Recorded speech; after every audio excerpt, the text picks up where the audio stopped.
Bonjour à vous tous. Un clin d'œil aux îles du Nord, aux îles du Sud d'abord, aux îles du Nord, bon, aux îles du Sud, Désirade, les Saintes, Marie-Galante. Nous sommes bien là aujourd'hui, Éco-Club réunis. Alors, dimanche dernier, nous nous sommes réunis à débattre d'un thème extrêmement, je dirais, fédérateur, la souveraineté alimentaire. Nous nous sommes posé la question, la souveraineté alimentaire, est-ce possible? Et tout au long de ce débat, nous nous sommes accordés à l'évidence d'ailleurs, à constater que cette question, elle est hautement politique. Alors, nous poursuivons ce débat autour de deux questions. La première, la souveraineté alimentaire, quels objectifs? La deuxième, la souveraineté alimentaire, quels moyens?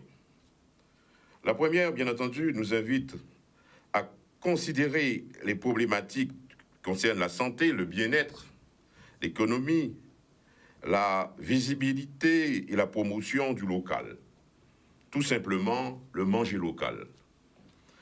La deuxième question concerne bien entendu les moyens. Elle nous invite à considérer les problématiques, le foncier, ce qui est agraire, la formation, la transformation, l'encadrement, et aussi, je dirais, l'organisation, l'évaluation de l'organisation et également l'évaluation de notre système productif.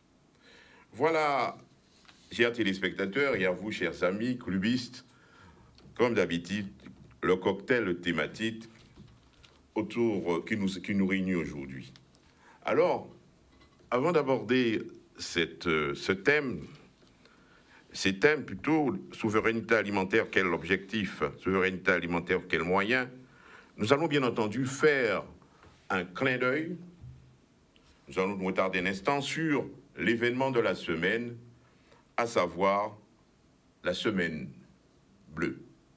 Semaine bleue, c'est la terminologie qui a été consacrée à un événement, c'est un événementiel, une institution véritablement qui concerne le vieillissement des personnes âgées. Alors, comme d'habitude, nous avons autour de ce plateau nos clubistes, comme je les appelle si bien, en visio. La distance nous oblige à nous adresser d'abord à notre ami Nico. Nico, bonjour, à toi.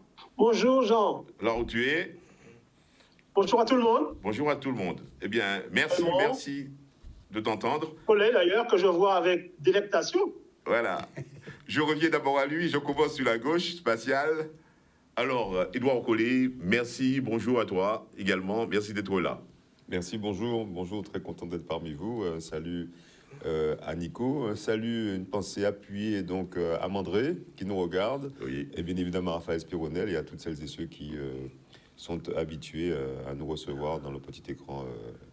Et particulièrement un petit coucou à ma sœur, que je fais un gros bisou, et bien évidemment une pensée à toutes les personnes en situation de mobilité réduite. Merci. Et René Bouchon, actif toujours, fidèle. Ben oui, mais pas mort. Ah, t'es pas mort, ou là, hein. Non, pas mort. Il y a même si Lyon la mort, il y a dit chez nous, même si Lyon la mort, mais que je fais là. Non, mais... Non, c'est bien, en tout cas, merci. De toute façon, à Kakoué, tout le Guadeloupe a respecté hier, bon, il est toujours actif avec moyens gagnés, hein, selon les différentes catégories d'âge. Donc, pas de problème. Bonjour à tout le monde, hein, surtout, un grand salut à tout le monde. Et à souhaiter que nous bien débattions aujourd'hui là. Très bien. Et Raymond Amaï, à toi Raymond, bonjour. Bonne semaine. Oui, bonne semaine. Bonjour à tous ceux qui nous regardent, ici comme ailleurs. Bonjour à ceux qui sont, comment dirais-je, éligibles à la semaine bleue. Oui, Et oui. donc, on va essayer de leur faire un clé d'œil, comme tu as dit, pour voir un peu le différents problèmes. Mais bon, qu'est-ce qu'il y a lieu de faire pour pallier à ces problèmes? Bonjour à tous, bon dimanche à tous. Très bien, voilà. Eh bien, moi aussi, il s'agit pour moi d'abord de dire aussi un grand bonjour, de me répéter là-dessus à tous ceux qui nous écoutent. Et messieurs, alors, on va donc commencer. Cette semaine, j'ai parlé d'institutions, les EHPAD, ces établissements qui reçoivent des personnes âgées. La semaine a été consacrée à cette catégorie, je dirais, de personnes, si on peut dire, sans être péjoratif dans le mot. Personnes âgées, tous nous sommes, si je puis dire, dans le circuit.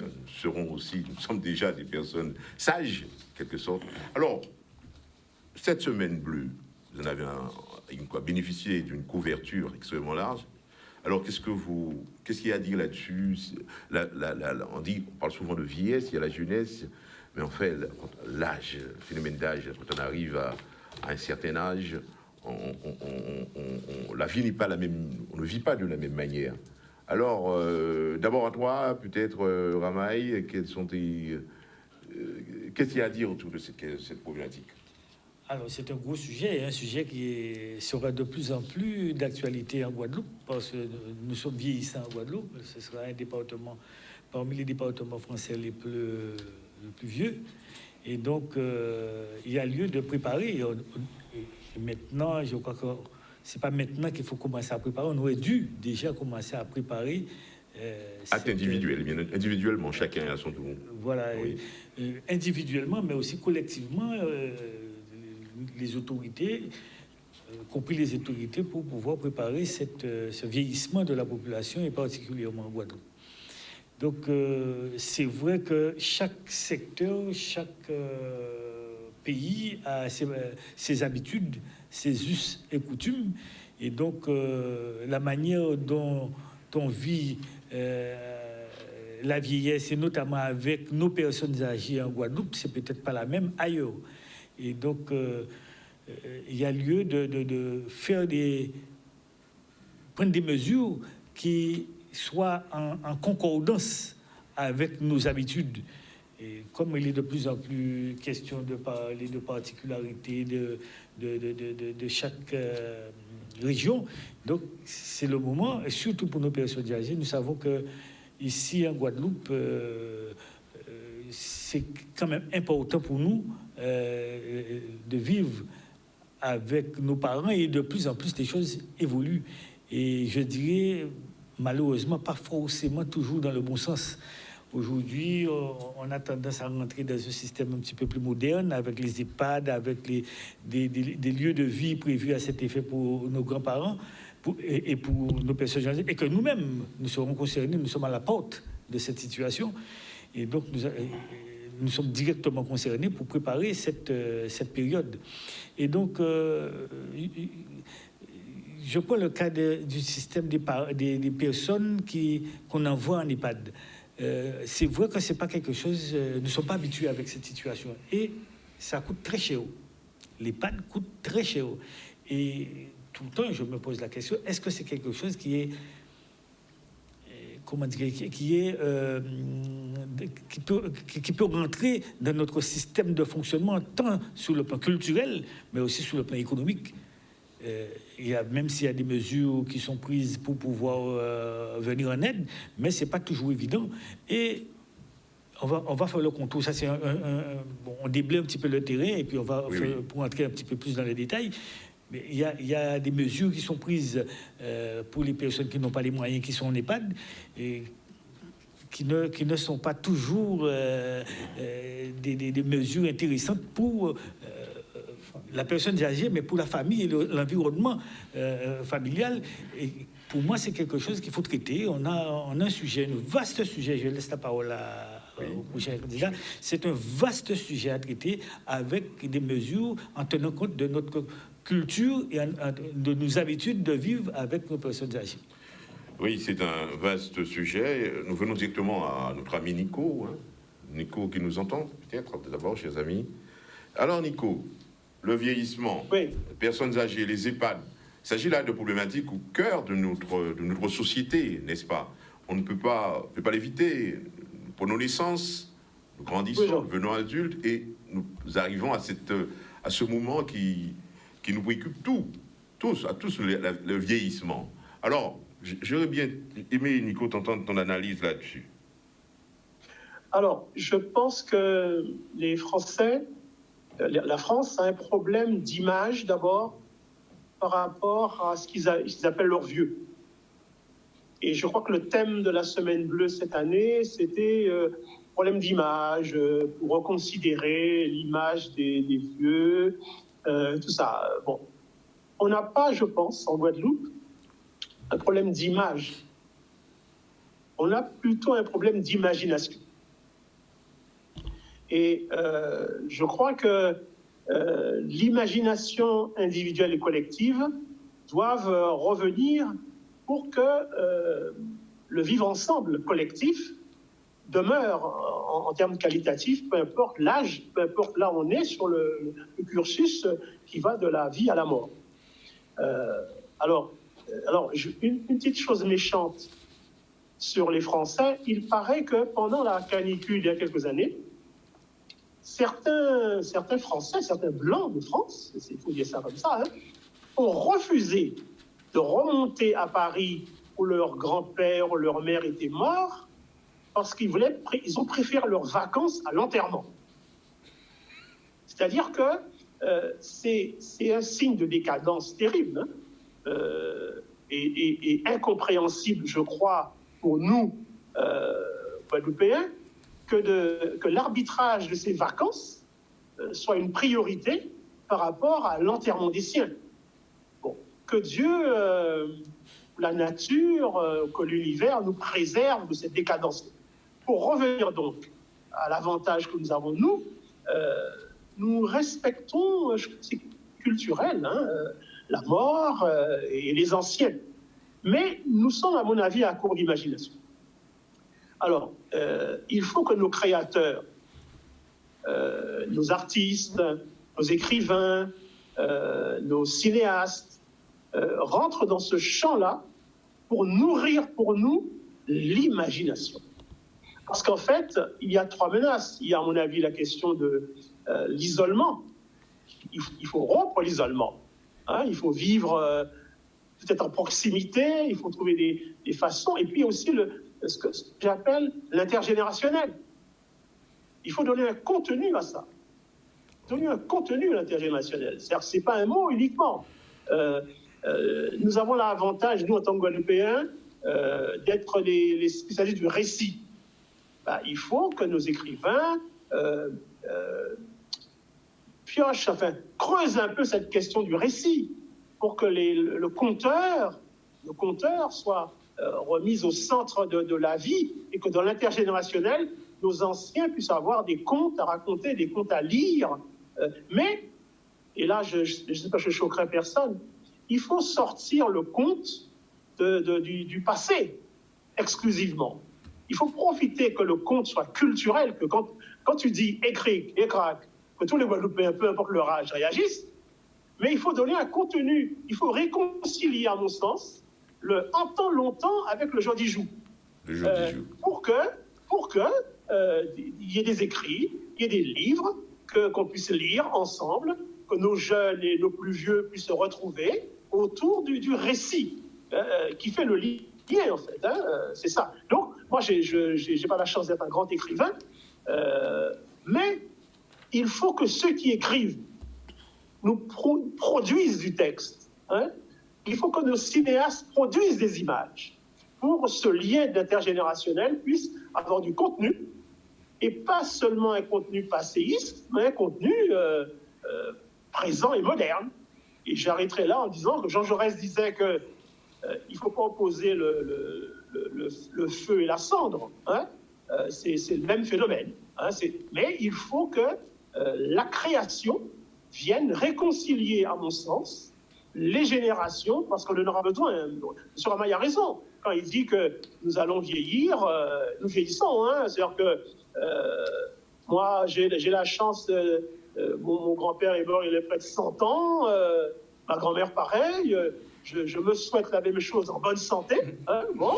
Ceci dit, je signale que je vais très bien à ceux qui sont préoccupés. Donc là, c'est ça que je crois, hein, vraiment. Je vais arrêter de parler de ça, mais franchement, quand je pense à la Semaine bleue, je pense à ça.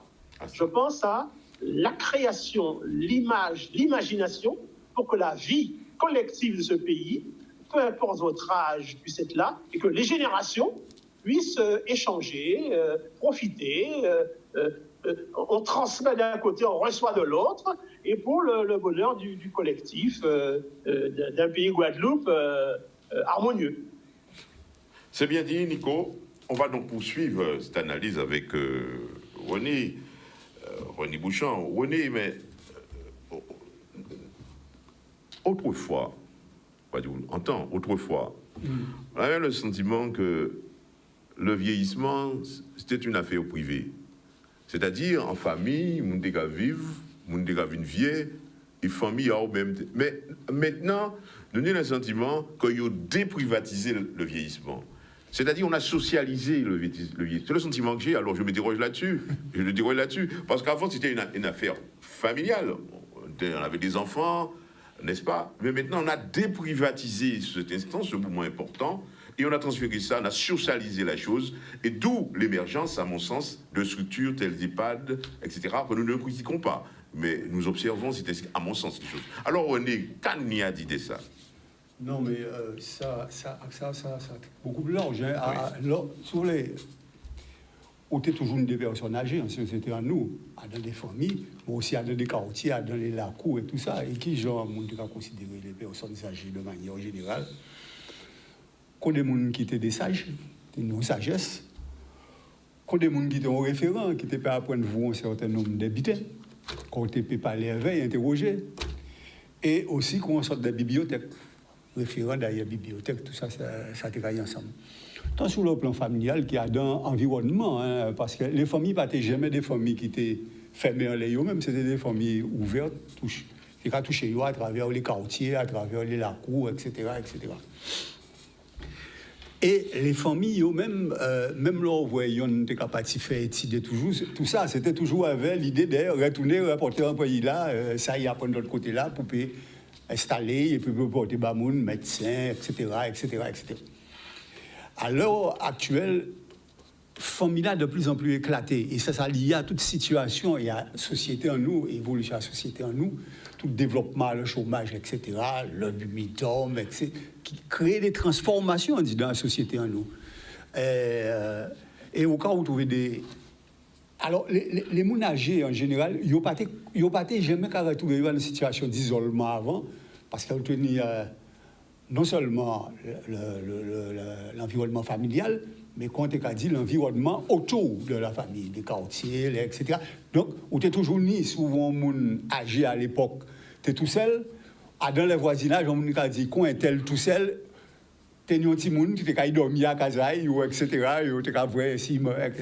Donc, on est à niveau là, ça, en solidarité. À l'heure actuelle, on n'a pas le même type de phénomène là. Ça. Et pourquoi? Parce qu'on est un bon peu mon âgé qui a retrouvé tout seul d'avoir, à part qu'il n'y a pas ni Simon, il n'y a pas ni famille, mais que la famille là éclaté complètement, c'est-à-dire qu'il n'y a pas là, il n'y a pas sur place, etc., etc. Et le problème là qu'a posé, c'est qui gens ils peuvent occuper de ces gens là ça. Et à l'heure actuelle, on a un phénomène qui a développé avec des parents de plus en plus à les jeunes et tout ça. On a un phénomène qui a développé de plus en plus, c'est qu'on retrouve un bon et pépé au son âgé qui est complètement tout seul. Ça, à une époque en Guadeloupe, on a dit que pour mon bar mort tout seul à casa, il m'a trouvé moyen. Et puis depuis, déjà une vingtaine d'années, on commençait à dire que j'ai découvert qu'on mon mort à casa et 2 jours après, 3 jours après. Bon, ça a déjà qu'à montrer forme de délitement là, ça, dans les relations d'environnement, de solidarité, etc. Et phénomène là, ça de plus en plus vivant à l'heure actuelle, et qu'on avait des parts à tout un parti à jeunesse en nous, et nos renouvellements, et le fait aussi que moun pas ni ti moun en grande quantité qu'on avant, hein, les familles les plus jeunes et tout ça. Bon, il n'y a pas même bien des familles des 5-6 moun, c'est 2 ou 3 d'entre nous qui ont dans cette situation-là, ça, parce que ça va exister de moins en moins. Ou des familles, comme ça, même pas petit moun en moins, là, réunion, petit moun ou des petits moun, ça suffit, de pas aller plus loin, etc. Bon, ça, il y a différents types de conceptions d'habitat. Hein, et on va retrouver donc de plus en plus de monde qui apprend l'âge. Et compagnons jeunesse pour qui carouvine, qui redynamiser, ça, on a un problème qui vient poser de qui gens ou peut aider ces gens-là, ça, surtout là où ils sont en situation de dépendance. Hein. C'est-à-dire mobilité réduite, etc., au niveau santé. Et de plus en plus, effectivement, on va trouver nous des problématiques où on va dire mais il faut nous côté pour mettre yo pour garder yo.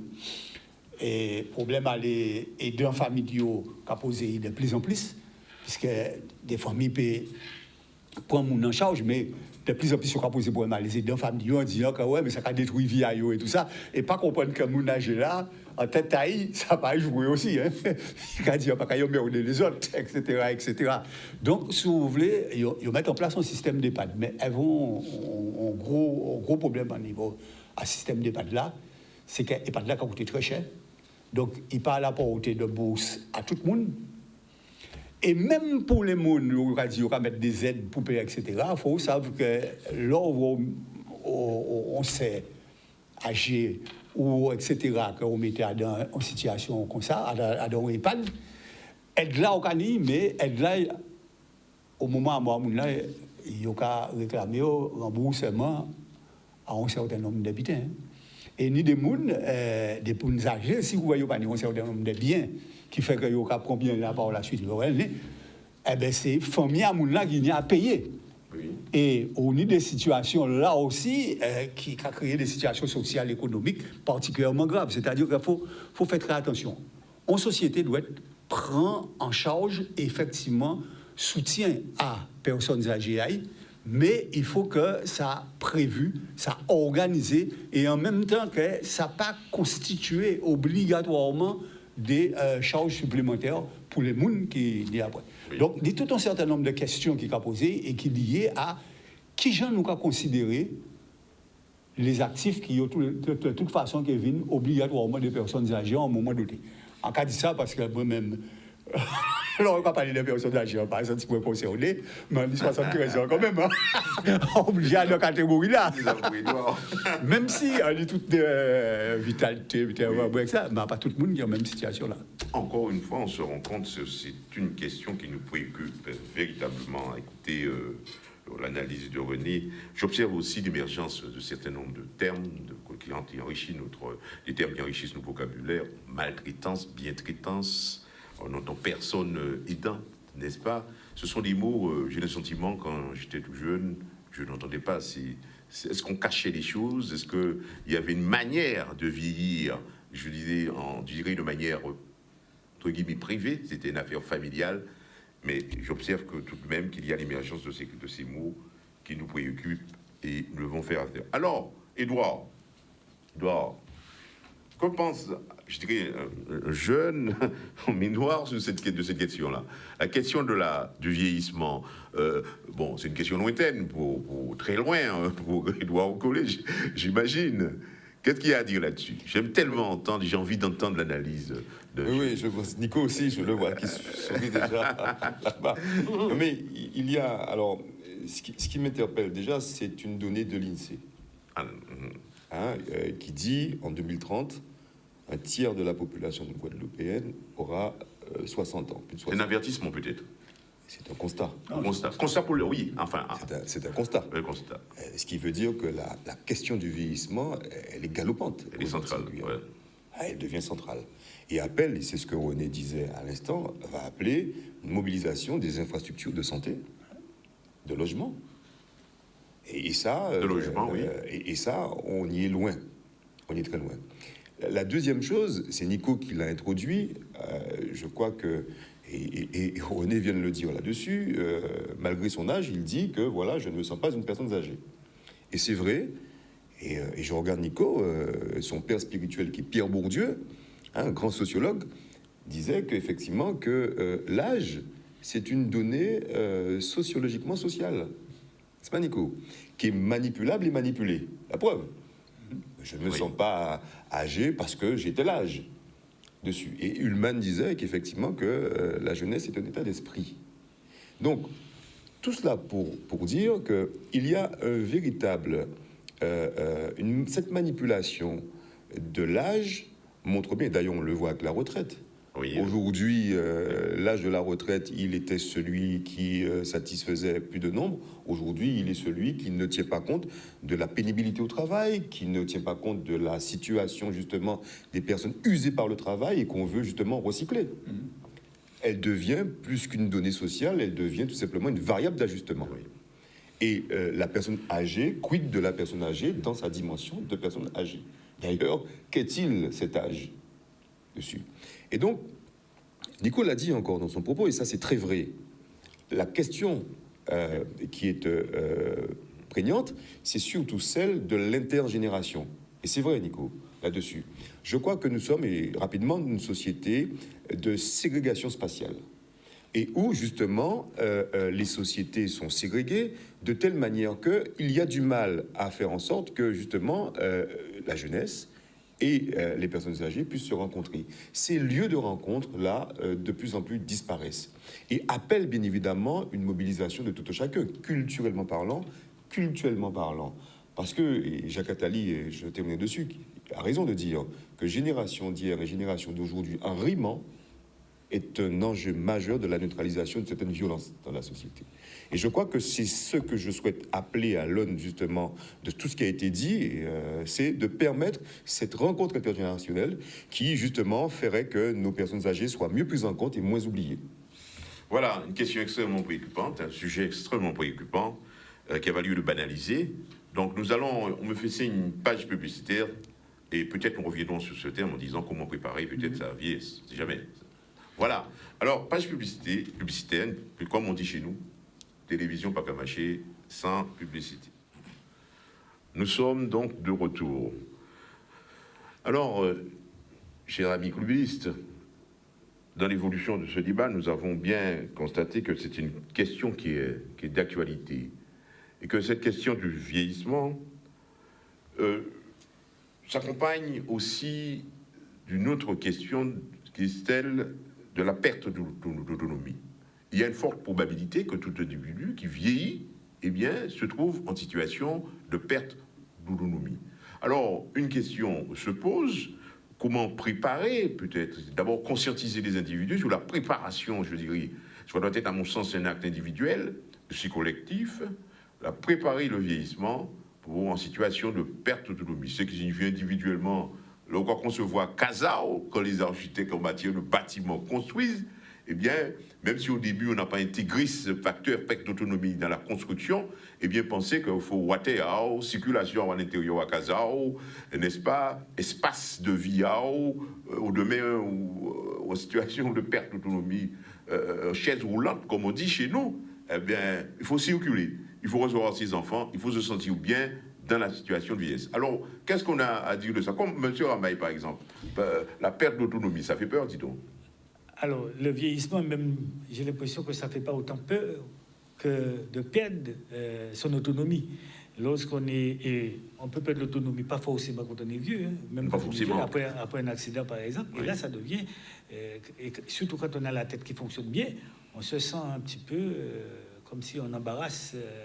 quelque part la famille, son entourage, la société. Et ça, il faut en tenir compte pour toujours remonter moralement et ne pas donner à cette personne l'impression qu'elle est un fardeau pour la société, pour son environnement. Et donc, cette perte d'autonomie, en tout cas, j'aurais tendance à plus avoir peur, pour ce qui me concerne, de cette perte d'autonomie que de vieillir, parce que de toute façon, vieillir, on peut pas s'en passer, on peut pas y échapper. Par contre, la perte d'autonomie, si on se soigne bien, on est bien nourri, on prend les précautions qu'il faut, on peut repousser, ou voire même ne jamais connaître la perte d'autonomie. Et à ce moment-là, le traitement d'une personne âgée et le traitement d'une personne âgée avec perte d'autonomie, c'est vraiment pas la même chose. C'est deux situations complètement différentes. Et donc, il y a un certain nombre de mesures quand même qui ont déjà été prises pour les personnes âgées, notamment par exemple pour le lieu de vie, la maison, comment préparer la salle de bain, ou en tout cas aménager la salle de bain, le WC, la cuisine, des bars à tenir pour se déplacer dans la maison. Donc ça c'est quelque chose qui, à mon sens, même si c'est pas encore totalement installé partout, mais au moins les gens le savent. Et petit à petit, quand on est chez soi, on prépare sa maison aussi. Petit à petit, j'espère, en tout cas pour ceux qui le peuvent, on vieillit, on prépare la maison pour ne pas avoir ce genre de problème. En tout cas, pour pallier à ce genre de problème. Mais il y a quelque chose quand même qui est autour de cette activité du vieillissement, des personnes âgées, et la prise en charge de ces personnes âgées. Alors, il y a les aidants, on a parlé des aidants qui font un travail extraordinaire, et je dirais presque quelque part ingrat, parce que c'est tous les jours, et heureusement quand même aujourd'hui, on tient compte de ça pour mettre des structures en place pour relayer les aidants. Donc, ça c'est une chose. Mais aussi, il y a beaucoup de choses à dire, hein. Autour, sur le plan sanitaire, sur le plan santé, il y a des infirmiers, des infirmières qui passent voir les personnes âgées. Et là aussi, je pense qu'il y a un recadrage à faire à ce niveau-là. On voit par exemple, j'ai de la famille, hein, des infirmiers, des infirmières qui passent voir ou alors passent faire des soins. Mais ça dure à peine 15 secondes, 1 minute. La personne vient, la voiture n'est même pas éteinte. On ne coupe même pas le moteur. Parfois, des gens à faire la toilette, à faire un certain nombre de choses qui peuvent prendre du temps. Mais le travail n'est pas toujours bien fait. Et il faudrait que les autorités se penchent sur cette question-là pour savoir comment obliger ceux qui sont payés. Des fois, la prestation n'est pas faite. Et ces personnes-là perçoivent l'argent de la prestation. Moi, je ne suis pas contre.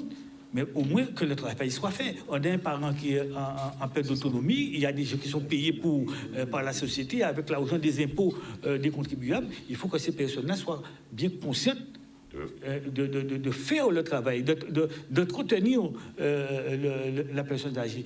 Et même au niveau des médecins, moi, je ne suis pas spécialiste, je suis spécialiste de rien, je constate simplement. Au niveau des médecins, on renouvelle des prestations, des ordonnances. Des ordonnances, oui. Mais sans aucun contrôle. Oui. Et le médecin qui est dans son cabinet n'est pas toujours au courant de ce qui se passe sur le terrain.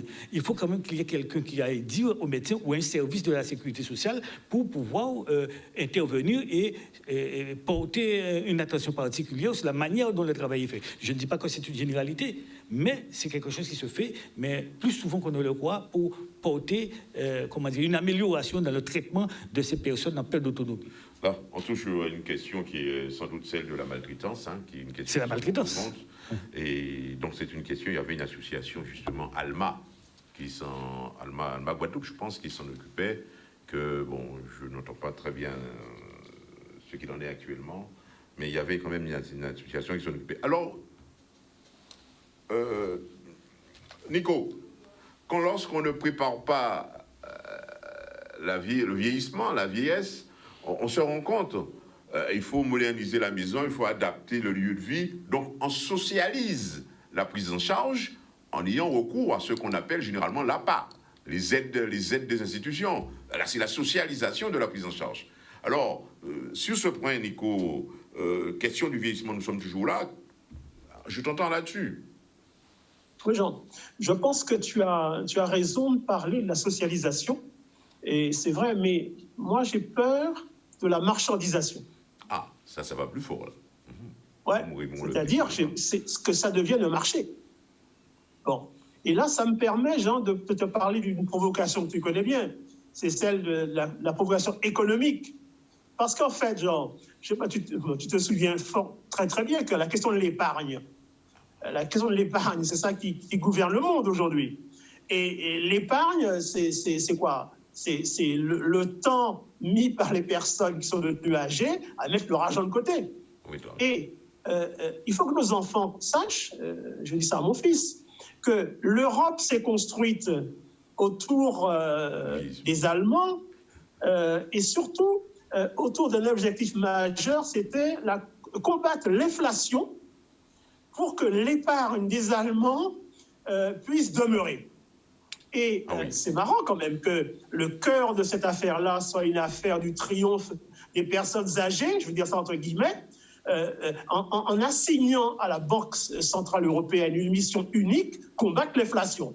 C'est-à-dire que derrière une grande phraséologie économique, il y a la protection et le pouvoir des personnes âgées qui disent « faites l'Europe, mais ne touchez pas à notre pouvoir d'achat » et assigner à la Banque centrale une mission unique, combattre l'inflation pour que mon argent, le fruit de mon travail, puisse rester là et que je puisse en profiter jusqu'à la fin de mes jours. Première chose. Deuxième provocation, Jean, il y a les fonds de pension. Les fonds de pension à l'échelle planétaire aujourd'hui, les fonds de pension qui déstabilisent l'économie. C'est-à-dire qui cherchent des retours sur investissement et qui mettent en péril l'économie réelle. Comment expliquer ça? On privilégie le retour sur investissement d'un fonds de pension à l'économie réelle. Et voici les personnes âgées qui, directement ou indirectement, ont pris le pouvoir à l'échelle planétaire et déstabilisent le monde. Hein. Je le dis en souriant, hein. Mais c'est une provocation que j'aime pour répondre à l'intervention extrêmement brillante de Collet sur Bourdieu et sur la provocation du concept de vieillesse. J'aime bien dire aussi, voilà, les vieux ne sont pas si hors-jeu que ça dépend de qui on parle. Hein. Il paraît que le président de la puissance mondiale aujourd'hui, moi je le vois... il a un certain âge, non, ce président américain. Et quand je vois Monsieur Xi, hein, Monsieur Xi, ce que j'aime appeler Monsieur, il faut dire qui, hein, c'est Xi Jinping, hein, même si c'est avec un X. Hein, Monsieur Xi, ben, c'est des gens qui ont de l'âge, ce qui prouve que l'âge n'est pas nécessairement quelque chose, avec laquelle il ne faut pas compter. Et quand je vois René, par exemple, là il dit 73 ans, je pensais que c'était 37 ans. Parce que, non, certainement pas. Non, c'est clair. Donc, la société va changer. Le monde va changer. Et Attali a raison, je cite Collet, l'économie de la vie va l'emporter sur toute autre chose. Il faut qu'on se prépare à cette économie de la vie pour pouvoir changer un peu et ne pas être uniquement dans la misère et le misérabilisme de cette question. Il y a une haute analyse hein, autour de l'âge et du glissement dû au fait que grâce au progrès de la médecine, nous sommes encore là. Hein, nous sommes là. Et je vais terminer par une blague. Il paraît que le petit-fils du chancelier allemand, au siècle dernier, le chancelier avait 4 ans, était chancelier. Et le petit-fils dit, quand je serai grand, je serai chancelier. Il paraît que son grand-père lui a dit, non, le job est déjà pris. En tout cas, c'est bien dit. Alors, nous sommes bien sur un terrain extrêmement sensible. Je disais socialisation, mais Nico l'a bien dit. Hein, c'est devenu une préoccupation économique hein, qui gouverne le monde. En tout cas, cette question de vieillissement, quand on parle de fonds de retraite, de fonds de pension, etc. Alors, René, quand on a dit de tout ça, la question du vieillissement, la préparation, en quelque sorte, de ce qu'on appelle le chissois, n'est-ce pas, avoir son petit jeu. Mais, parce qu'il faut bien se dire, avec le vieillissement, il faut aussi l'activité, hein, dis-donc. Hein. Oui. Pas perdre l'activité, il faut qu'on fasse un bitin quand même. Non, mais ça nous t'a pas dit là. Bon, c'est des butins qui est évident. Moi, en savant butin, c'est que, bon, il y avait 50 ans pour aller un trou au moins, etc. On sait très bien qu'il y a un certain nombre d'aménagements qu'il faut mettre en case là, pour au cas où, si on peut trouver tu es capable d'habiter tout simple, très bien, qu'on voit. Oui. On peut trouver dans une situation où on a besoin d'appui pour lever. Oui, oui. Ah oui, ah oui. Donc, il faut prévoir tout ça. Moi, par exemple, moi, personnellement, on sait qu'en bas, les baignoires, en bas, les salles, les baignoires, Non, c'est on douche. peut mettre en douche. Parce qu'on douche. sait très bien que ça fait un job là. Après ça, il fait les parages et tout ça. Oui. Ils sont mis à bas au bout d'un certain moment. On a besoin de quand même. Puisque même si on n'est pas en perte d'autonomie, mais là, on va prendre l'âge, on peut jamber bailler, pour on jamber bailler avec eux. Ça va là aussi pour ce côté-là. Ça. Deuxièmement, on est très, très, très parfois intéressé par un mezzanine pour le travail, etc. On est beaucoup moins intéressé actuellement par un mezzanine. Mais à capitaux, c'est ça pour les jeunes. À capitaux, prévoir mettre bureau au bord, côté beaucoup plus plat, accessible, plutôt que ce côté-là. Ça. Tout simplement, c'est parce qu'on sait très bien qu'à l'âge, ce type de problème-là, ça qui est posé. Bon, donc, c'est les précautions encore qu'on prend et tout ça. Mais pas ça qui est fondamental, ça intéressant, c'est important à faire. Mais enfin, nous d'autres vidéos aussi qui, ni côté capable l'État l'épargne. L'épargne, c'est pour éviter parfois, quand on a retrouvé à un bab, là, si vous trouvez à un moment donné à une situation de dépendance, et qu'après ça, c'est eux qui n'y a payé. Oui. À penser qu'un certain nombre de monde qui a fait ça. Et les gens qui ont fait ça en Guadeloupe, très souvent, hein, les mutuelles, les petits mutuelles, qui ont servi à qui, c'était à permettre d'atterrir les gens là, etc. Ils ont cotisé l'argent à eux pour. Moi aussi, à mettre l'argent à la baille, il faut un certain nombre de gens pour assurer que si nous n'avons moins restant là, bon, ils ont payé à payer l'enterrement, ça peut payer moi-même, etc. Donc, si vous voulez, c'est un certain nombre de. Mais il faut encore que les gens aient les moyens de se mettre à ça. Avant une mutuelle à Maléré, malheureusement, il y a échoué ces mutuelles-là qui étaient en Guadeloupe. C'était des mutuelles de solidarité, d'ailleurs, et qui étaient capables de permettre ces gens-là à donner fin à vie à eux, un certain nombre d'habitants qui étaient capables de permettre de respecter au moins dignité à eux. Oui. Parce que l'habitant qui est important pour les personnes âgées, c'est surtout respecter la dignité à eux en tant qu'individu. En tant qu'individu. Édouard, on t'attend là-dessus. Cette question du vieillissement, de maltraitance aussi, parce que, vous savez, je te laisse la parole tout à l'heure, vous savez, il y a au moment dans le vieillissement, en fait, les personnes qui deviennent perdent l'autonomie, il faut les encadrer, il y a la question aussi de la maltraitance. Quand vous avez une personne qui est, par exemple, un parent atteint de la maladie d'Alzheimer, quand il y a des enfants, il faut cotiser pour encadrer cette personne. Mais peut-être, il y a des téléspectateurs qui nous écoutent, ils connaissent peut-être ce problème-là. Peut-être on compte ceux qui... Quand il y a 10 personnes dans une famille, peut-être 5, 6, mais il faut cotiser. Mais ni ça qu'a dit ou qu'on n'a pas apporté. Voyez-vous, ça c'est un problème que nous ne connaissons pas forcément ici, un peu partout, dans des familles qui sont fissurées, qui se fragmentent autour de la question du vieillissement, n'est-ce pas? Une fois disparus les parents, décédés, eh bien, on s'intéresse à ce qui a le bien, comme on dit, qu'à y laisser. Mais au moment du vieillissement, au moment où la personne est en perte d'autonomie, eh bien, il y a un besoin financier, il faut cotiser, il faut qu'il y ait un tuteur, une tutrice. Ça, nous devons quand même appeler les Guadeloupéens, puisque nous sommes en Guadeloupe, à assumer, à prendre les responsabilités à ce niveau-là. Édouard, qu'est-ce qu'on a à dire à ce propos? Mais Jean, en disant ce que tu viens de dire, tu mets les pieds dans le plat. Et je resterai toujours dans la logique de mon propos de tout à l'heure. Et ce que tu dis est pertinent, puisque il est question là de repenser la solidarité. Solidarité familiale. Hein? Ben oui, parce que pas seulement, mais la solidarité au niveau de l'État. Oui, de la société, mais de l'État. Parce que aujourd'hui, je rappelle encore, hein, donc l'âge est une donnée justement sociale, sociologique, et qui est manipulée.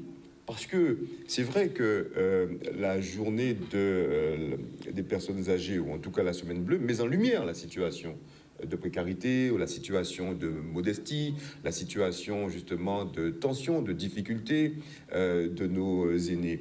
On l'a dit tout à l'heure, la dépendance, ou en tout cas, n'est pas le propre de la vieillesse. C'est pas parce que on est vieux ou on entre dans un certain âge que justement qu'on est dépendant.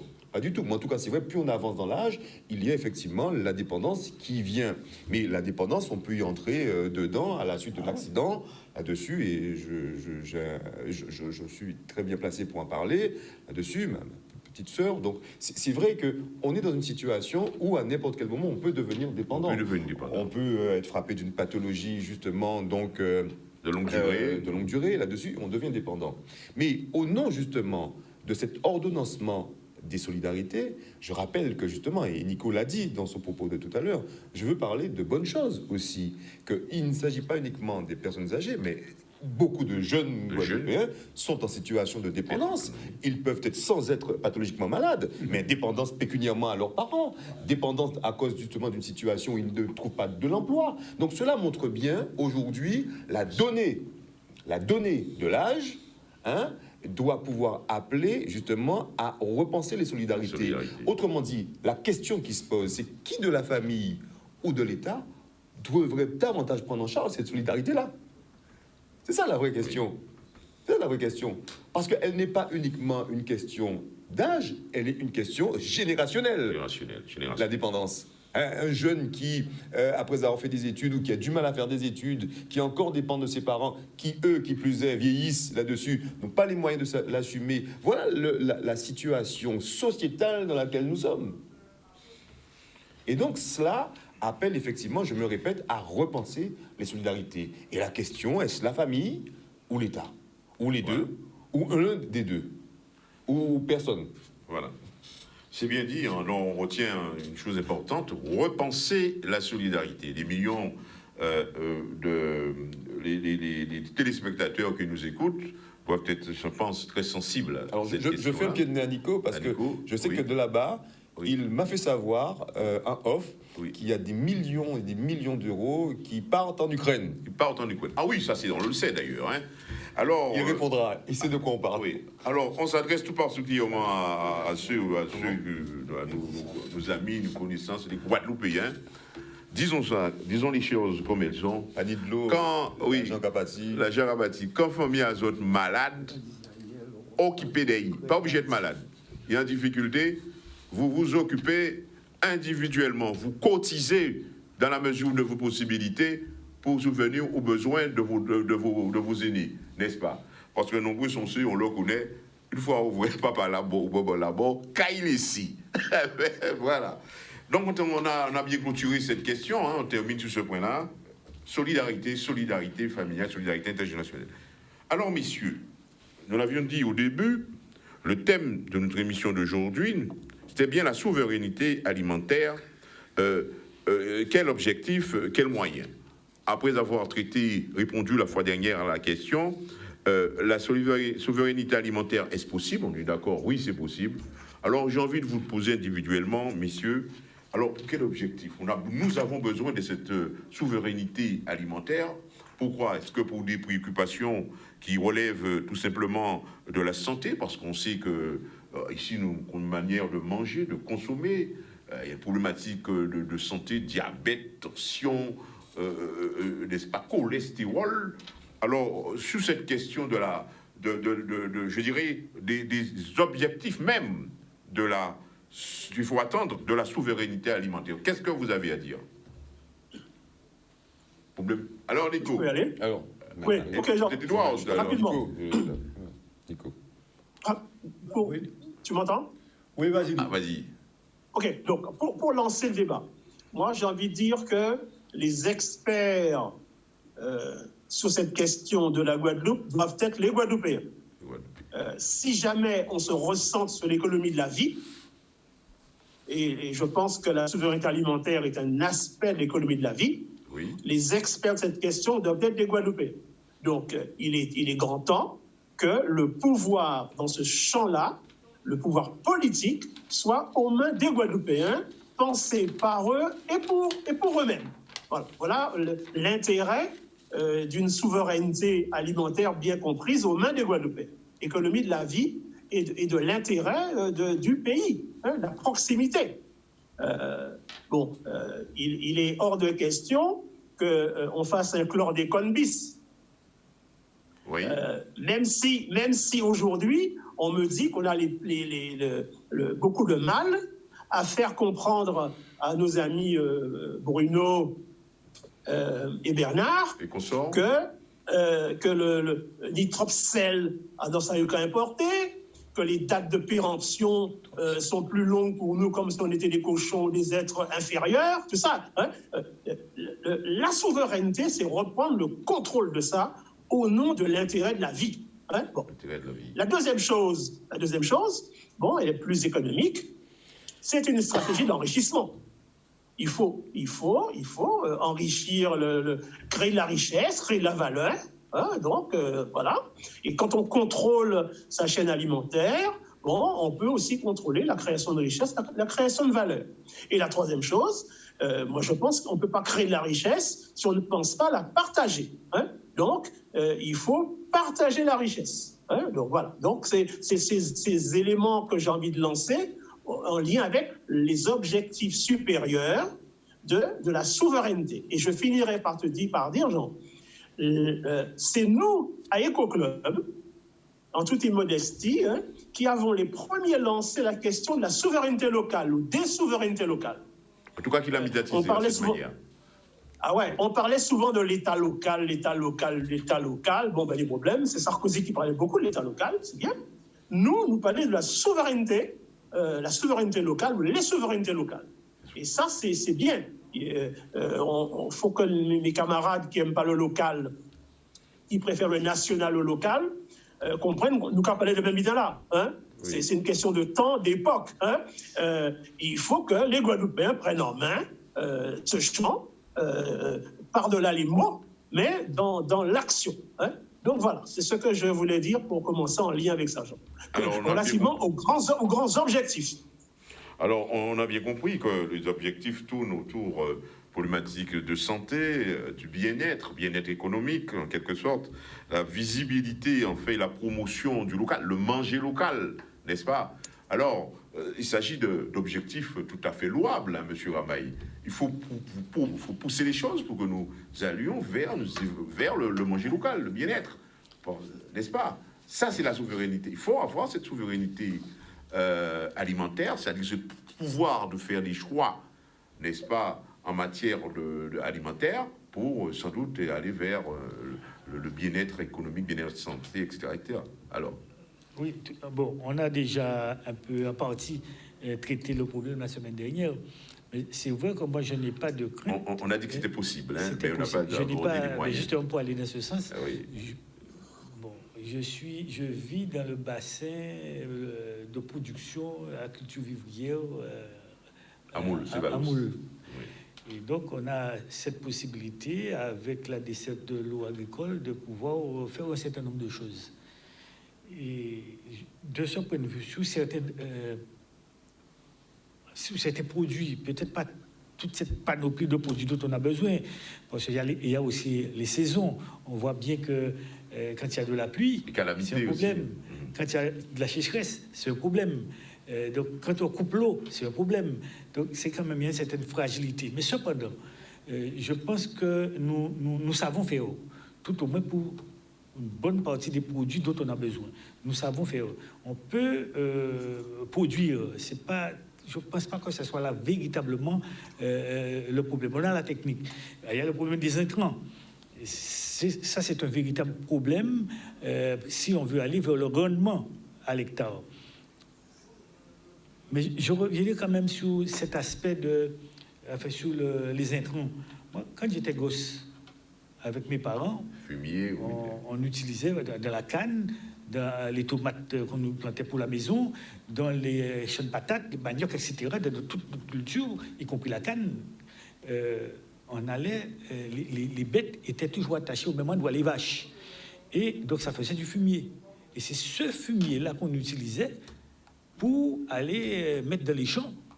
Ça se fait encore, hein, à Gardel, quand ils ramassent les résidus de la canne, ils vont semer ça dans les champs de canne, pour servir d'intrant, de l'engrais. Donc, il y a cette possibilité. Maintenant, je ne dis pas que ce sera suffisant, mais quand on parle, par exemple, de faire des composts, c'est ça. Si on développe cet aspect de compost, de branchage, de la paille de la canne, de la banane, etc., on malaxe ça, on peut faire des produits pouvant aller... Ce ne sera peut-être pas le même rendement par rapport aux intrants chimiques, mais ça se faisait comme ça à l'époque. Et on arrivait... il n'y avait pas encore cette économie de marché, cette économie de bateaux qui rentrait, en tout cas pas avec cette importance. Et la population vivait de cette manière-là, en grande partie. Ça ne veut pas dire qu'il ne faut pas importer du riz, qu'il ne faut pas importer de la farine, il y a le reste qu'il faut importer. Mais ce qu'on peut produire, je pense qu'on a cette possibilité. Là où il faudrait mettre une attention particulière, et là, j'interpelle le conseil régional à ce niveau-là, c'est sur d'organiser les filières, d'organiser pour faire des productions qui puissent être consommables tout de suite, par exemple, dans nos cantines, que ce soit déjà préparé pour faire cette préparation industrielle pour consommer, par exemple, dans nos cantines, dans nos hôpitaux, et même pourquoi ne pas parler aussi de l'exportation de certains produits. C'est cet aspect-là que je pense que nous devons améliorer et encadrer aussi avec peut-être plus de technicité de la chambre ou ailleurs, tu connais très bien, pour pouvoir aller vers une production mieux diffusée dans la population et peut-être au-delà aller vers l'exportation. Mais il faut organiser les professions, mettre en place des industries pour qu'il n'y ait pas de gaspillage, mais au niveau de la quantité de la production, je pense qu'on est capable de faire. Là, on a mis le pied un peu, de manière un peu rapide, dans les moyens, n'est-ce pas? Tu parles de points qui sont importants, mais concernant toujours cette question des objectifs attendus de cette souveraineté alimentaire, n'est-ce pas, René, souveraineté alimentaire, mais c'est pour qui bitin. Quel problème qui se pose chez nous actuellement en Guadeloupe, qui cristallise autour de cette question de souveraineté alimentaire? Dis-nous, nous faire ça nous des tapes en l'air qu'on nous pas de général. Non, c'est le problème de la dépendance alimentaire et de la non-maîtrise de la société de consommation. On n'a pas le levier. Oui, non, attends. Fondamentalement, c'est ça qui pose de l'ultra-consommation qui amène les gens justement à abandonner la production pour pouvoir entrer dans une consommation à outrance. Donc, pour moi, si vous voulez, des objectifs fondamentaux là, c'est que nous avons la capacité, que tout ça a posé pour tout pays, et que tout pays a posé à l'heure actuelle, de définir propre politique à la fois alimentaire, agricole et territoriale. C'est son objectif. Objectif. Et à la base à objectif là, ça, et en bien employer plusieurs termes, alimentaire, agricole et territorial. C'est-à-dire que ça a touché à la fois qui ont occupé les sols à Kazao, en fonction de la propre réalité. Ça a touché qui politique alimentaire, et alimentaire, pas agricole seulement. C'est-à-dire, est-ce que alimentaire, politique alimentaire, c'est d'attendre que ou développer un commerce pour chailler aliments là de l'extérieur, qu'on nous a dit en créole parfois, manger les conteneurs à bateau là, et ensuite, c'est aussi en politique agricole, c'est-à-dire qui gens ou qu'à protéger l'espace agricole et ou qu'à développer. C'est tout objectif là. À l'heure actuelle en Guadeloupe, si vous regardez bien, les terres agricoles, les 3/4 du temps, en tête en bon et pémoun, à l'État ou à l'État, c'est un variable ajustable. Ça veut dire que les gens ne vont pas hésiter à sacrifier les terres agricoles pour faire ou bien des routes, ou bien n'importe qui bité, ou bien bâti, ou etc. etc. À d'autres politiques même qui ont fait de manière courante et tout ça, et en particulier dans les politiques de clientélisme qui ont fait, les déclassements des terres agricoles qui ont fait pour un oui, pour un non, pour gagner des, etc. C'est toutes ces bêtises à ça qu'il faut ou bien définir ou qu'a fait à niveau de ça, ou qu'a y avait ça. Par besoin qui les moyens. Les moyens, c'est protéger et réguler la production agricole intérieure à fond. Parce que pourquoi on voulait parler de souveraineté alimentaire? C'est parce qu'on voulait gagner le marché intérieur pour que le marché intérieur, c'est au cas maîtriser. Donc, c'est protéger et réguler la production agricole intérieure et aussi réguler le commerce là pour atteindre des objectifs de développement durable. Ça veut dire aussi qu'il faut déterminer quel niveau d'autosuffisance, qui doit être niveau d'autosuffisance là qui convienne à pays là. Donc, nos régulations à niveau là ça. en planification pour ne pas trouver à une situation de dépendance. C'est aussi développer alentour à partie agricole là ça, l'agro-transformation qui est extrêmement important pour que s'ouvre au niveau des utilisations à jus, etc., qu'on pas qu'à dépendre de l'extérieur. Et c'est là qu'a touché le problème aussi à la sécurité alimentaire, parce qu'il faut une sécurité alimentaire. Et il a touché à la fois les problèmes qui a posé de manière écologique, mais les problèmes de santé pour la sécurité alimentaire. Deuxièmement, il faut éviter le dumping à n'importe marché intérieur à niveau là ça. Et autre conception qui est importante pour la sécurité alimentaire, pour la souveraineté alimentaire, c'est que, comme moyen, c'est qu'il faut accorder aux communautés locales de pêcheurs traditionnels la priorité à l'utilisation et droit d'accès aux ressources aquatiques, à l'eau et tout ça. Donc, si vous voulez, c'est les moyens, c'est justement des moyens qui permettent d'arriver à l'objectif là qu'on a fixé là. Ça veut dire que ça va demander une maîtrise. Et demander une maîtrise, ça veut dire qu'on doit maîtriser à la fois non seulement les décisions, les besoins, les besoins, mais au fond, on est aussi en maîtrise sur le plan financier, sur le plan douanier, etc., pour mener politique là ça.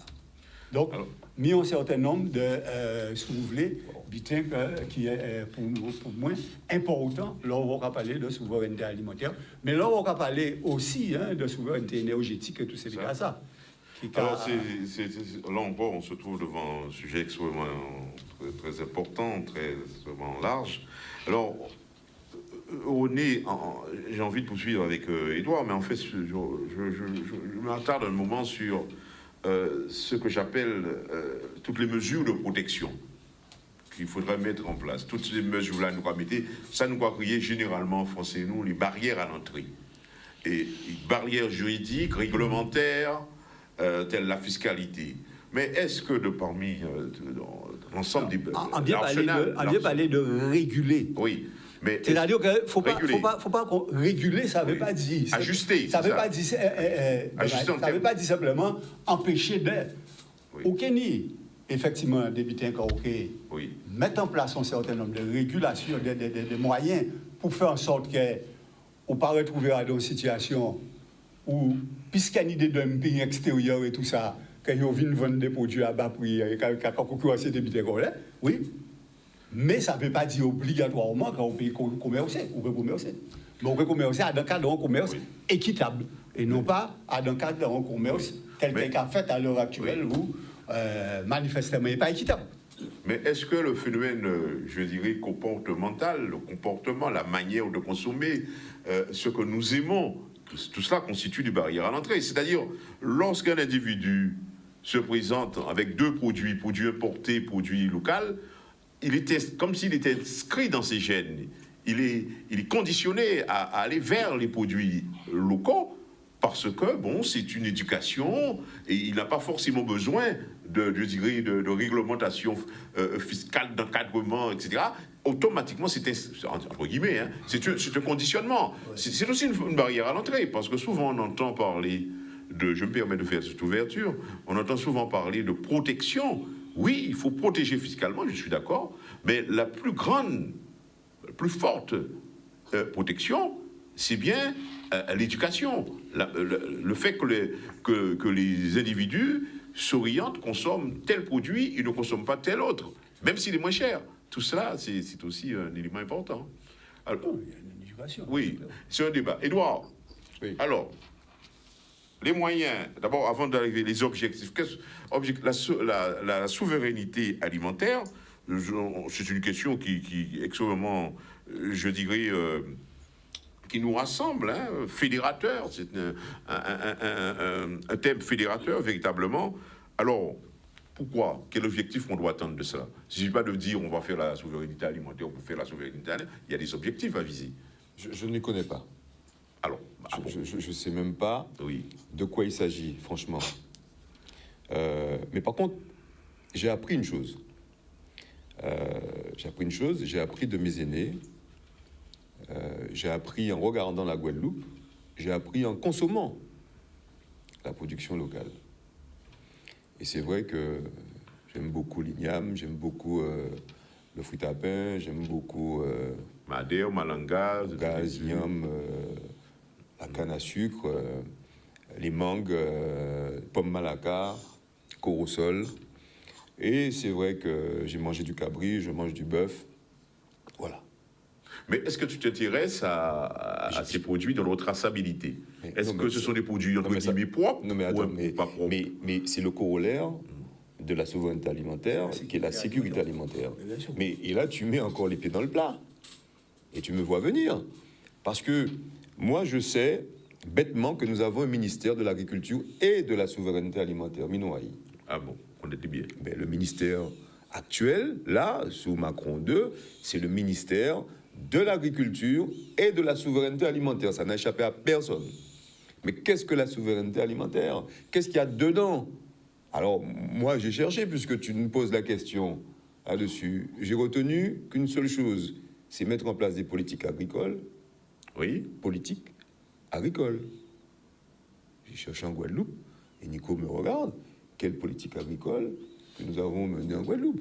Moi, j'ai entendu parler d'OCM, j'ai entendu parler justement de préférences locales au profit de préférences internationales concernant la banane, j'ai entendu parler de contingentement, j'ai entendu parler de filière canne sucre rhum. Voilà ce que j'ai entendu parler.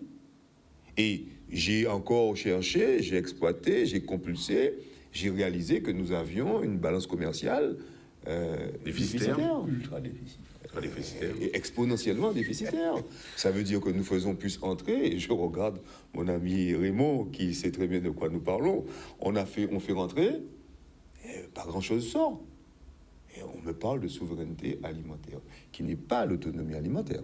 Je m'entends. Non, il n'y a peut-être pas la même. Pas l'autonomie alimentaire. Et donc, dans la définition de la souveraineté alimentaire, on dit bien mise en place de politiques agricoles au plus près de la population.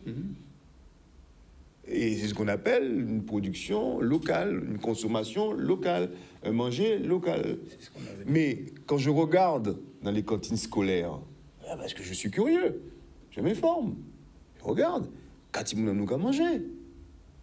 Souvent, ce qui est sorti, c'est nous-mêmes d'ailleurs, nous-mêmes, homo economicus, grands consuméristes devant l'éternel, nous consommons plus souvent ce qui sort de l'extérieur. Donc, les questions qui sont prégnantes, et puis allons plus loin, genre, investiguons.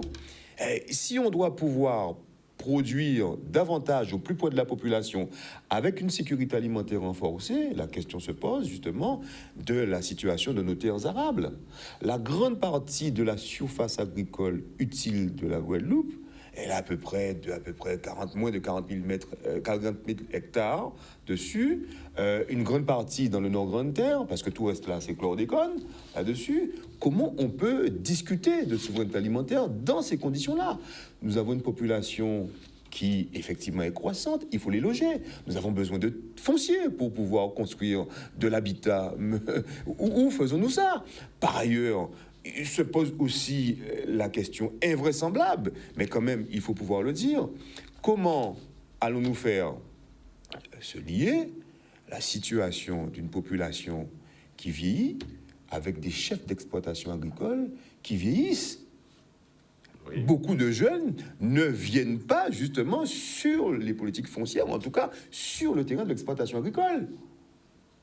Il y a une déperdition, même si elle s'est stabilisée, puisque j'ai été regarder les chiffres, elle s'est stabilisée, mais il y a une évidence flagrante, effectivement, cet infléchissement, justement, des chefs d'exploitation agricole. Donc cela montre bien qu'il y a une désaffection de ce segment-là.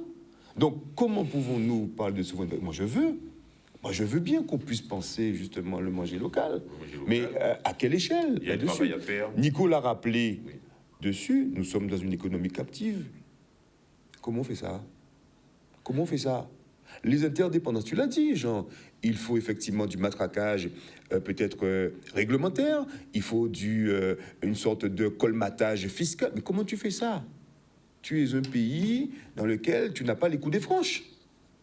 Et franchement, il faut avoir le courage politique pour mettre en place une souveraineté alimentaire. Même si je rappelle, nous avons un ministère qui s'appelle ministère de l'Agriculture et de la Souveraineté Alimentaire. Et donc, ce qui veut dire que c'est votre ministère de tutelle. C'est lui qui décide. Mais en parlant d'autonomie, mon cher Nico, si on n'investit pas dans cette question-là, si on ne va pas dans ce débat-là, on ne pourra pas parler de souveraineté alimentaire. On ne peut parler que de souveraineté hexagonale au profit justement de l'intérêt partisan local. Et Nico l'a bien expliqué, qui sont les gagnants de tout cela. Le problème est énorme. On doit il est grave. Il n'est pas énorme, il est grave. Alors, il se pose indiscutablement cette question des moyens. Quels moyens qu'on se donne pour atteindre cet objectif-là. Je crois que Nico a quelque chose à... Alors, je vais te laisser la parole, peut-être, je ne sais pas... Nico. Alors, il y a la question aussi des évaluations, aussi des politiques publiques à faire. Les RGPD, oui. Nico. Allez, Nico, on va voir ensuite, on reviendra sur le plateau. Nico, t'écoutes là-dessus? Oui, Jean, il faut prendre le pouvoir dans ce champ-là. C'est tout. Prendre le pouvoir. Bon. Avec les bottes, hein. Alors, les statuts vont tout régler. Je demande. Il faut prendre le pouvoir. Il faut prendre le pouvoir. Et l'exercer. Je pense que sans attendre dans l'indépendance nationale, la région Guadeloupe, la citoyenneté, allez, on va dire, le patriote guadeloupéen, le patriotisme guadeloupéen, à mon avis, peuvent être des moteurs suffisants pour que dans ce champ-là, on fasse reculer l'ennemi qui nous empoisonne.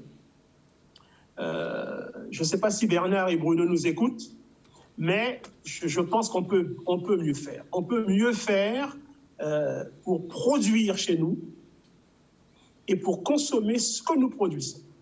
Et si nous avons besoin de réglementation, on peut, au niveau politique, les chercher. Hein. D'abord, épuiser ce qui existe déjà, et puis chercher ce dont on a besoin pour, comme disait René, et comme disait Plaisance de notre ami qui nous a nous écouter, pour s'attaquer au marché intérieur guadeloupéen. On doit pouvoir... Alors, Édouard a raison. Nul n'est là pour nous faciliter la tâche. Mais je pense que politiquement, ça doit se décréter d'abord. Politiquement. Bon. Alors, et puis, il faut qu'on puisse dire à ceux qui veulent gagner des sous que c'est un marché. La production locale, l'achat, la vente, l'agro-transformation, ce n'est pas une affaire de misère uniquement. Quand on regarde tout ce que nous consommons, et si on rentre là-dedans par l'import-substitution, si on produit pour pouvoir faire reculer l'importation, c'est un marché exceptionnel qu'il y a là. Et il y a, je pense, bon, c'est pas malheureusement, bon, moi, on connaît les options. Moi, je ne suis pas l'entrepreneur capitaliste de base, mais il y a de la place pour l'enrichissement, comme disent les Chinois. Il faut que nos entrepreneurs, notre intelligence individuelle, notre mérite, notre savoir-faire puissent rentrer là-dedans pour pouvoir faire barrage à cette importation facile, cette consommation facile. Il y a à gagner pour le pays. Qui nous empoisonne. Il y a à gagner pour le pays. C'est-à-dire qu'il faut dire, en tant que Guadeloupéen, socialiste de gauche, tout ce que vous voulez, nationaliste guadeloupéen, que je n'ai rien contre quelqu'un qui va s'enrichir parce qu'un entrepreneur méritant, qui crée dans son pays, qui crée de la richesse, hein. Bon. Et je n'ai rien, je préfère évidemment que l'économie sociale et solidaire qui associe les deux logiques, hein. Je n'aime pas le ruissellement, hein, mais il y a de la place pour de l'intelligence collective dans ce champ-là. Il y a de la place pour l'initiative privée dans ce champ-là pour faire reculer ceux qui, depuis Colbert, contrôlent et maîtrisent ce pays. Et c'est ça qu'il faut encourager. C'est ça qu'il faut encourager. Il faut dire deux choses, j'arrêterai là pour prendre deux images. Il faut dire qu'un Guadeloupéen qui, dans le secteur de l'alimentation, s'enrichit, n'a pas trahi. Il n'a pas quitté l'habitation. Hein? Bon. Et il faut dire aussi que des Guadeloupéens qui, collectivement, mettent de l'ordre dans ce champ-là pour faire reculer l'importation, même s'ils ont la bénédiction, ce n'est pas les seuls à pouvoir agir dans ce champ-là. Il y a de la valeur ajoutée à créer et à partager. De la valeur ajoutée à créer et à partager. Ramaï, on va terminer peut-être par votre gauche après. C'est vrai que chacun a son avis sur la question. Moi, je ne pense pas qu'on va régler les problèmes de la Guadeloupe avec des solutions genre souveraineté alimentaire avec de l'idéologie. C'est pas avec ça qu'on va régler le problème de la Guadeloupe. Et je ne pense pas que les Guadeloupéens sont prêts à aller dans ce sens-là, parce que pour prendre les livres et raconter ce qui est écrit dans les livres, ou alors défendre une idéologie, ben c'est facile, il y a qu'à et Faucon. Mais lorsqu'on met les bottes, et là je sais de quoi je parle, pour aller dans les champs, pour faire le travail et emmener la production sous les étalages, je pense que c'est tout autre chose. Et partant de pluie, partant de sécheresse, partant de cyclone, partant par mauvais temps, mais on est là tous les jours. Alors, il faut aussi comprendre comment le système fonctionne. Et lorsqu'on parle de Bernard, on parle de Bruno, mais c'est peut-être choquant ce que je vais dire pour certains. Mais les malheureux de la Guadeloupe, c'est là qu'ils vont faire leurs courses, parce que c'est là où c'est moins cher. Il y a une question de prix, de coût, de facilité de production. Et c'est pour ça que les jeunes, aujourd'hui, préfèrent avoir le RSA que d'aller sur une exploitation agricole, toucher un salaire pour des exploitations de tomates ou de canne ou autre chose. Mais je fais ça tous les jours. Et aujourd'hui, on voit bien qu'on est dans une pénurie c'est un petit peu débordant, mais c'est relié quand même, d'emploi. Les gens, les entrepreneurs cherchent de la main-d'œuvre. On n'en trouve pas. Pourquoi? Parce que tout le monde est fonctionnaire, tout le monde est RSA, tout le monde il y a plus de facilité de gagner de l'argent sans travailler que d'aller travailler. Donc l'assistanat rapporte mieux. Donc c'est vrai de ce côté-là, quand on parle de production locale, c'est vrai qu'il faut aller vers cette production locale, mais il y a un certain nombre de verrous. On parle de pouvoir local. Je n'en disconviens pas, de consommation locale, c'est parfait, mais il faut aussi tenir compte de cet environnement. Et lorsqu'on dit, et là j'ai écouté René, par exemple pour la production, c'est vrai qu'on peut mettre des barrières, des garde-fous, tout ce que vous voulez, mais un cyclone passe, vous donnez quoi à manger aux Guadeloupéens? La sécheresse passe, vous donnez quoi à manger aux Guadeloupéens? Il y a, je sais pas moi, un problème d'intempéries, que ça, il y a des imprévus dans la vie. On donne quoi à manger aux Guadeloupéens? Il faut avoir des portes de sortie. Alors, on va terminer sans doute très rapidement par René. Alors, René, Rama évoque une problématique, une question. C'est sûr qu'il y a ce problème, il y a aussi le problème des étrangers. Vous savez, très rapidement, pour enlever des herbes autour de chez moi, je veux mon Guadeloupéen, il dit ça aussi. Non, mais dans ça, il dit, qui dit là. Très rapidement. Non, certain nombre d'habitants. On a bien parlé d'assistant à indépendance, mais assistant à indépendance, qui a duré depuis combien d'années, ça a entraîné l'idée aussi, une conception aussi, une vision aussi, c'est le non-travail, parce que le travail n'est pas payant par rapport au non-travail. Et depuis où on se mettait le non-travail plus payant que le travail, on dénigrait le travail, on fout le travail en l'air. Donc, ça veut dire qu'on mettait dans une situation de dépendance qui a fait des hauts au monde qui n'est pas moun encore. Et ça particulièrement grave. Donc, si vous voulez, à pas ça, nous voulons payer en nous. Et c'est ça qui est important et qui est fondamental. Deuxièmement, il faut nous faire très attention. Comment tu fais pour changer ça? Deuxièmement, il faut nous faire très attention. Qui voudrait aller dans ce champ? Attends, sécheresse, la pluie, tous ces bitins-là, ça, à pas ici dans tout ça, ni c'est dans tout pays dans le monde. Et on va manger, on va vivre, etc. Alors, il faut nous arrêter, si vous voulez, chercher prétexte pour ne pas faire. Parce que souvent, c'est ça nous qu'a fait, nous qu'a cherché prétexte pour ne pas rien faire. Or, justement, pendant que nous avons cherché prétexte pour ne pas faire, la situation là a dégradé de plus en plus, et nous avons trouvé dans une situation qui, au bout d'un moment, que nous pouvons même pas maîtriser et contrôler. Si c'est pour parler de souveraineté alimentaire, il Beaucoup faut à faire dire. plusieurs alimentaires Oui. de ça. Beaucoup à dire. Deuxièmement, si c'est pour parler de structure agricole en Guadeloupe, nous pourrions même commencer à parler de ça. C'est vrai qu'à l'heure actuelle, les SAU, c'est-à-dire les surfaces utiles là, il a représenté 19,6%, alors qu'en 81, il était à 35,21%. Ça a bien montré au bitin que nous pas ni pour politique agricole, nous pas ni pour politique de protection agricole, tout simplement parce que nous avons une politique de dépendance et ça n'a pas fait nous rien d'éliminer les terres agricoles pour faire n'importe qui habite en place plutôt que de faire l'agriculture et développer l'agriculture. C'est pour ça qu'il faut, après même une question d'idéologie, c'est une question de bon sens et de dignité à nos Guadeloupéens. Ni effectivement à conquérir la souveraineté alimentaire et ni à mettre en place les éléments pour arriver à l'autonomie alimentaire et à la souveraineté alimentaire. C'est possible, de même que nous pouvons faire pour effectivement la partie énergétique aussi. Mais il faut une volonté politique. Et là, nous ne pas parler de pouvoir.